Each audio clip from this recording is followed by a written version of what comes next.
اچھا، مسجد و امام بارگاہ میں اگر چپل چوری ہو جائے تو کیا کسی اور کی پہن کر آ سکتے ہیں؟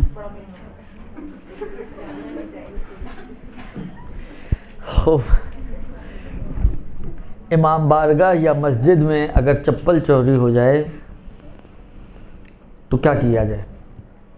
درست. دیکھیے، ایک مرتبہ تو آپ کو یہ یقین یا اطمینان ہے کہ یہ جو سلپر پڑے ہوئے جو آپ کے نہیں ہیں، یہ چپل جو آپ کی نہیں ہے، یہ اسی کی ہے جس نے آپ کی اٹھائی ہے.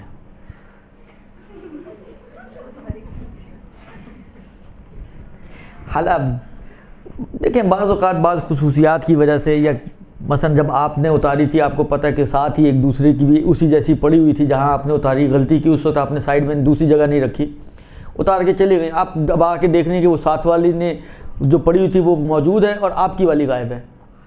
تو انسان کو ہو جاتا ہے اطمینان کہ بہرحال وہ غلطی سے جو ہے جلدی میں وہ میری پہن گئی ہیں خاتون اور اپنی چھوڑ گئی ہیں. حالانکہ اگر آپ کو یقین یا اطمینان حاصل ہو جائے کہ یہ جو چپل کا پیر جو میرا نہیں ہے اور موجود ہے یہ اسی کا ہے کہ جس نے میری اٹھائی ہے، تب تو آپ اس کو اٹھا سکتی ہیں. یہ اٹھانے کے لیے پہلا قدم کہ یہ آپ کے لیے طے ہو جائے کہ یہ اسی کی چپل ہے کہ جس نے آپ کی اٹھائی ہے. ایک چلیں جی، اٹھانا تو جائز ہو گئی. اب ذمہ داری ختم؟ نہیں، ابھی ذمہ داری نہیں ختم.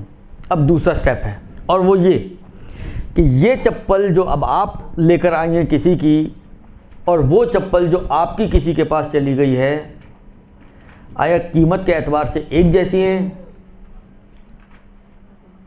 یا نہیں؟ دو ہی صورتیں ہوں گی، یا ایک جیسی ہوں گی یا ایک جیسی نہیں ہوں گی. اگر تو ایک جیسی ہیں تو ذمہ داری ختم، بس یہ استعمال کریں، باقی ختم کہانی. اگر ایک جیسی نہیں ہے تو دو صورتیں بنیں گی. یا جو میرے ہاتھ میں جو چپل آئی ہے وہ میری چپل سے سستی والی ہے. سستی بے معنی کہ مثلا بعض اوقات نا آپ نے نئی لی تھی، یہ تھوڑی پرانی ہے، تو اس کی قیمت بہرحال نئی ہونے کی وجہ سے نسبتاً اس کی قیمت سے زیادہ ہے. درست. یعنی اگر آپ چور بازار میں لے جائیں تو یہ اور وہ ایک قیمت میں نہیں جائیں گی، اس کے مثلا 10 روپے زیادہ مل جائیں گے آپ کو. تو قیمت اگر آپ کے والی ہاتھ میں جو آئی ہے وہ اس کی کم ہے آپ کی اپنی چپل سے، تو بھی ذمہ داری کوئی نہیں ہے آپ کی، پھر اس کی ذمہ داری ہوگی، آپ کی کوئی نہیں ہے. لیکن اگر صورتحال الٹی ہو جائے، آپ کی پرانی تھی اس کی نئی تھی، اور وہ اپنی نئی چھوڑ کر آپ کی پرانی لے گئی، فرض یہ ہے کہ اس نے جان بوجھ کے چوری نہیں کی ہے، ہو تو سکتا ہے، فرض یہ ہے کہ کوئی سی غلط فہمی کے تحت گئی ہے نا یہ. ویسے اگر آپ دیکھیں تو میرے خیال میں یہ ہونا نہیں چاہیے، اس لیے کہ پروردگار عالم نے اتنی اسٹرانگ سینس رکھی ہے انسان کے ذہن میں کہ جیسے ہی وہ چپل پہنتے اس کو احساس ہو جاتا ہے کہ یہ میری ہے یا نہیں ہے. حالانکہ اتنی ساری چپلیں ہوتی ہیں لیکن اس کو احساس ہو جاتا ہے کہ یہ میری ہے یا نہیں ہے. مگر اس کے باوجود بھی چینج تو ہوتی ہیں نا. ممکن ہے کسی کی حس مری ہوئی ہو، اس کو نہ سگنل گیا ہو، نہ احساس ہوا اس کو کہ جی میں نے کسی اور کی پہن لی ہے. بعض اوقات ہوتا ہے باتوں باتوں میں یا بہت جلدی میں ہے، کوئی کال آ گئی، ایمرجنسی میں جانا پڑ گیا، بالآخر کوئی ایسی صورت حال ہے کہ نہیں احساس ہوا. تو ہو تو سکتا ہے کہ کوئی اپنی پرانی چھوڑ جائے، نئی چھوڑ جائے اور میری پرانی لے جائے.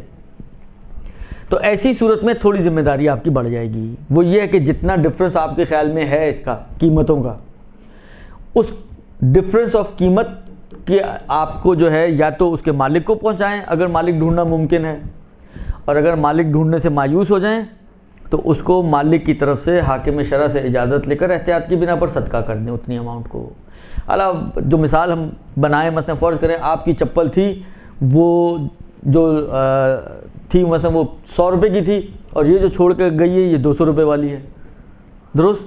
تو 100 روپے کا ڈفرینس آ رہا ہے. مالک یا تو اگر ڈھونڈنا ممکن ہے تو مالک ڈھونڈیں اور یہ 100 روپے اس کو پہنچائیں، یا پھر چپل چینج کر لیں. آسان طریقہ تو یہ ہے، مالک مل رہا ہے تو چپل ہی چینج کر لیں. لیکن فرض کریں بعض اوقات یہ بھی ہوتا ہے کہ آپ گھر پہ لے کر آئیں، اگلی مجلس میں گئی تو وہاں سے بھی غائب ہو گئی، اب چوری ہو گئی، تو اب کیا چینج کریں گے مالک سے آپ؟ درست. تو اب آپ کو کیا کرنا پڑے گا؟ ڈفرینس ہی دینا پڑے گا اس کو. تو آپ اس کو ڈفرینس دے دیں اور اگر مالک ملنے سے بعض اوقات ہوتا ہے مثلا نشتر پارک میں چینج ہوئی ہے، میں کہاں مالک ڈھونڈوں؟ گھر کی کوئی مجلس ہوتی تو بندہ 4-6 کو کال کر کے پوچھ لیتا ہے. سب کے پاس تو ایک جیسی چپلیں نہیں ہوتی نا، آپ کو اندازہ ہے مثلا 4-6 کو پوچھا مل گیا مالک. اب نشتر پاک کی مجلس میں کہاں سے مالک ڈھونڈیں گے آپ؟ درست. تو ایسی صورت میں اگر آپ مالک ملنے سے مایوس ہوں تو اس 100 روپے کو احتیاط کی بنا پر حاکم شرع سے اجازت لے کر مالک کی طرف سے، یعنی یہ مجہول المالک بن جائے گا، مال مجہول المالک، اس کے اوپر اس کے احکام جاری ہوں گے اور صدقہ دینا پڑے گا کسی دیندار شریف فقیر کو. یہ ہے جناب علی چپل کا مسئلہ. برحمتك يا ارحم الراحمين وصلى الله على محمد وآله الطاهرين.